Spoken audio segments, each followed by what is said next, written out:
So Tim, I suspect your story goes back to your childhood. Talk about how you started collecting. My first piece that I got was this Lone Ranger. These are all Heartland toys, kind of your first action figures. And that was the first one I got when I was probably about 4 years old. So it was back in maybe 52, 53. And I never played with it. All I did was put it up on my shelf and I just kind of kept it.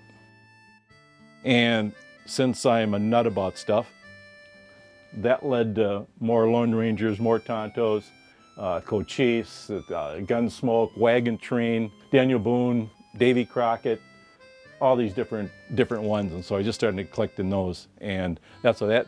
And I'm still kind of collecting them. I've got most, but there are a few that I don't have, but they're so expensive, they're just out of my league.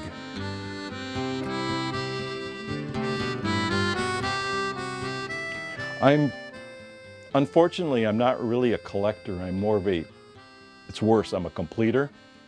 Because when I get one of something, then I have to finish the collection, you know? And so, yeah, I'm a collector, but I'm more of a completer, which is a psychological problem.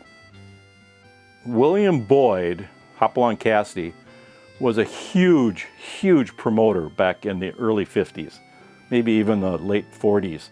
And he was the very first one to have lunch boxes, any kind of lunch boxes, with somebody's name or advertising on them. So these are the two, the blue and the red one, first ever.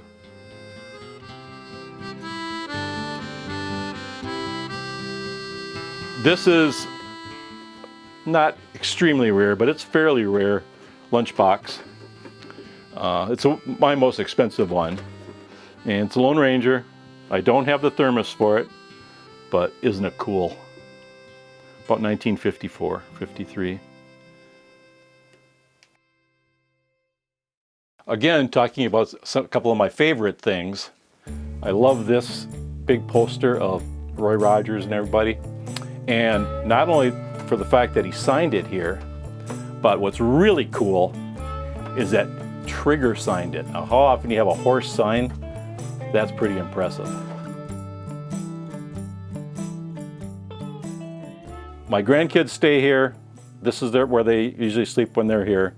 And I always tell them, don't get scared, because Roy Rogers is here to protect them if anything happens.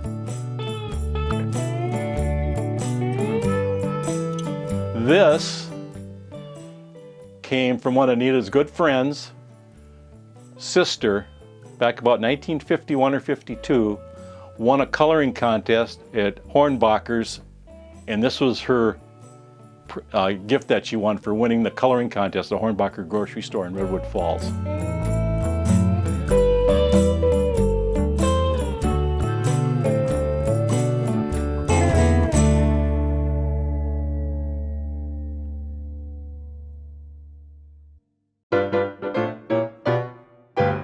So Doug, I know you have to leave, but we did talk about our Crocs before, and so I just wanted to kind of show you some of the Crocs that we have.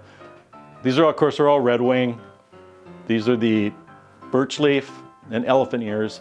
They were made before Red Wing started putting their Red Wing on their Crocs. Yeah. Over here we've got Red Wing Crocs. They have the Red Wing on them, and we go from 1 gallon up to 30 gallons. The Croc itself isn't hard to find, depending on what size you want.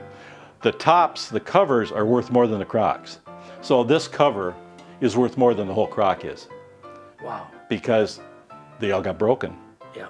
What they would do is, because, you know, they'd fill them with water or whatever, and they'd take a hammer and they'd hammer out part of it and then put the ladle in. Well, when you broke apart already, so they all got broken, and then when you really have a good one, it has a number on the top, so you know that this was the 20 for that 20.